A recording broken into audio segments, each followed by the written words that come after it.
Hey everybody, it's Ric Orlando here. We're gonna cook a bit. We're gonna make a delicious kimchi with some stuff from the Asian market and some stuff from the farmer's market. It's that time of year, you're gonna find all these great vegetables and you're gonna say, what am I gonna do with all this stuff? I bought too much. Well, certain things will last forever, including kimchi. So what I have is a fabulous head of Napa cabbage. It's in season now. They're huge, they're delicious. I also have an amazing daikon radish.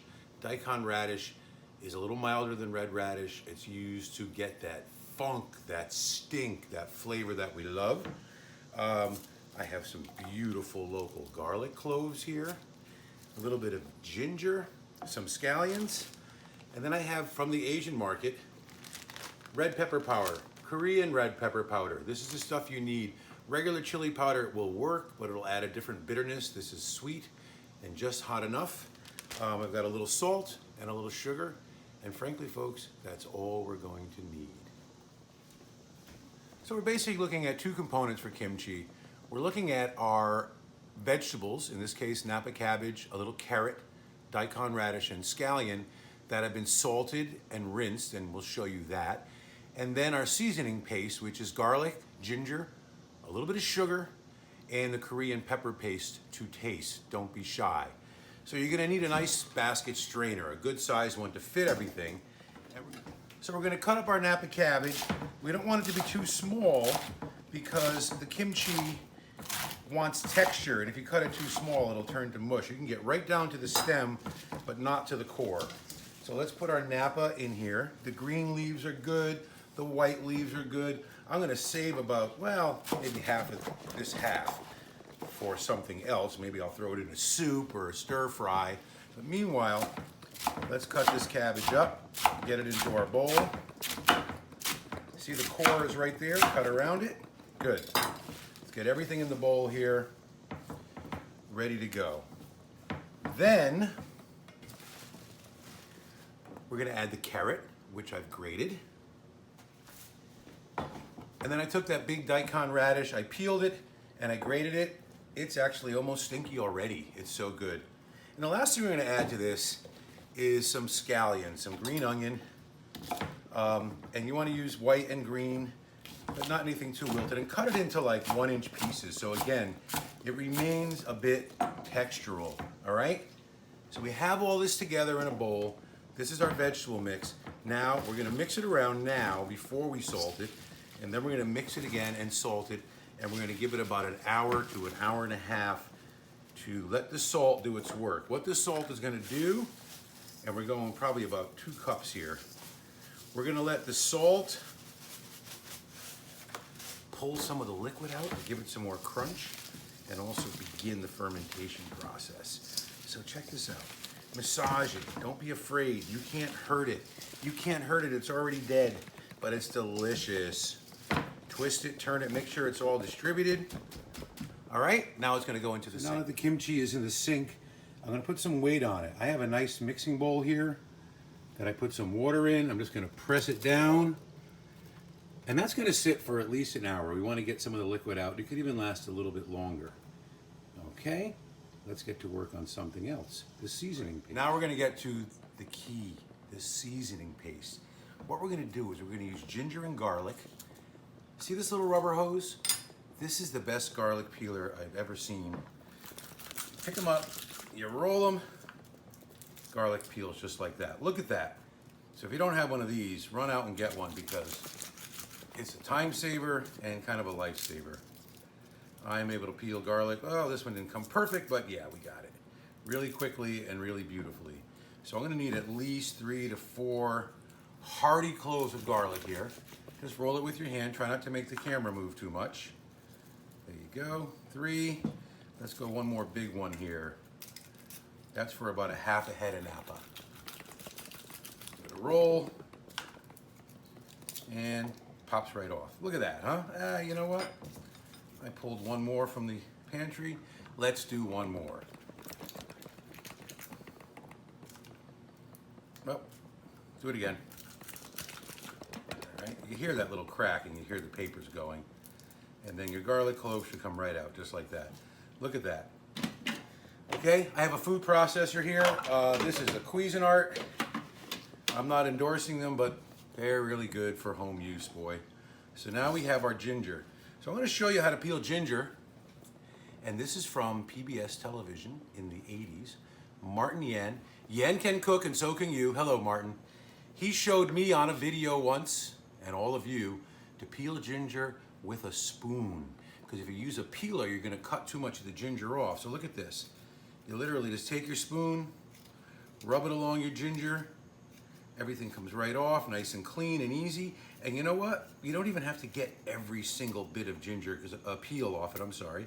Because I'm going to show you how we could easily puree this ginger.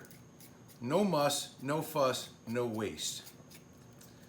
So we got it pretty clean. So what we're going to do is going to cut the ginger into like maybe 2 or 3 pieces. And I'm going to turn the food processor on, make sure the blade is down, and drop it down the chute. Let me show you the most magical way to puree ginger in a food processor. Once it's peeled, turn it on, let it run, and just drop it down there and let it get smacked around. And it'll try to jam up the machine, but it won't. Now we're going to drop in our garlic. Oh, one got away. And make a little ginger garlic paste. We're going to put a little bit of sugar. Sugar also is going to start the fermentation for us. We're going to put a couple tablespoons, not a lot. We don't want sweet kimchi, but we want to get that funk going. And I'm going to push down the sides, get that ginger and garlic in. Okay, now we're going to add our chili powder.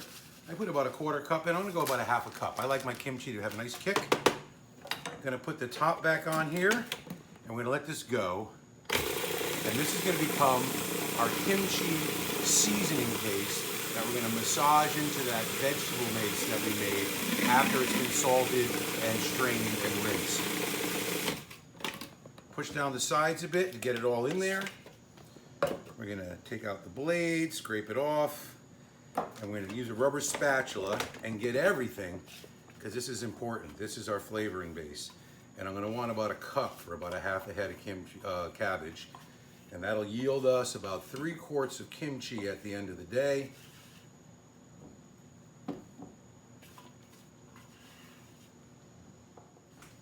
And there you go. So our vegetables are chopped and salted. We had Napa cabbage, daikon radish, carrot, and scallion. They're in the sink draining with a little weight on them in a colander. In here we have our seasoning paste, garlic, ginger, a little sugar, and of course the Korean chili powder. Let's come back in an hour, bang out some kimchi.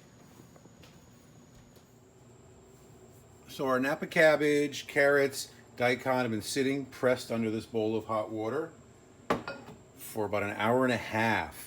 So now we want to remove the salt that we put in there. The salt will be in it. The cabbage is nice and tender now. And if you notice, I'm squeezing it and rinsing it and squeezing it and rinsing it. And I'm using my hands because my hands are the best tool I have for this. And also any little yummy pathogens on my fingers will probably help the fermentation. That's kind of a joke, but not really. Hands are the way to work at this stuff. So let's let it strain a bit. Let the water go down the drain and do some more. Let's get a good squeeze and rinse. We want to make sure we get that salt that we put in there out. I'm going to take a piece and just taste it. It's savory, but it's not salty anymore, just a little salty. So now, let's get a good squeeze, get all the water out. Squeeze it, squeeze it, squeeze it. Get out of the way, squeeze it. All right, ready? Good. Let's go back to our workstation. Okay, Kimchi 101, we're ready for our final step. We have our Napa cabbage with carrot, daikon radish, and scallion. This has been salted, rinsed, and squeezed out. We have our paste of ginger, garlic, a little sugar, and the Korean hot pepper paste. I'll put that right in there and take one hand. I'm gonna keep one hand free just in case I have to answer the phone or sneeze, like that. And I'm gonna massage this, and you really wanna work it with your hand good. You wanna get some of those cabbage juices flowing. Make sure there's no lumps of chili And you know what? It's gonna look like kimchi already, but then we have to get the fermentation started, okay? So now I have a nice clean mason jar, and I'm gonna pack this kimchi into this jar. There may be some more, I may have to get another jar, but let's get this in here. Let's pack it in really good.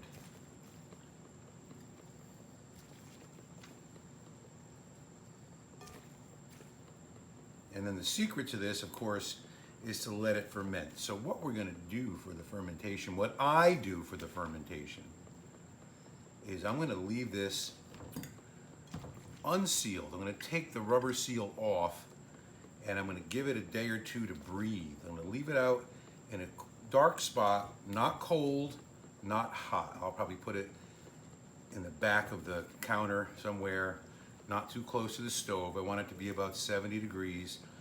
And I'm just gonna let it ferment. Look at that, one perfect mason jar of kimchi. I'm gonna let it ferment for a couple of days. Watch this. No seal. There you have it. A jar of kimchi ready to go into fermentation. All right, so here you have it. My name is Ric Orlando, and we just made kimchi. You're in my kitchen on a Friday afternoon. Enjoy your kimchi. Make a lot. It lasts forever in the fridge. You won't be sorry you did it. Thanks for watching.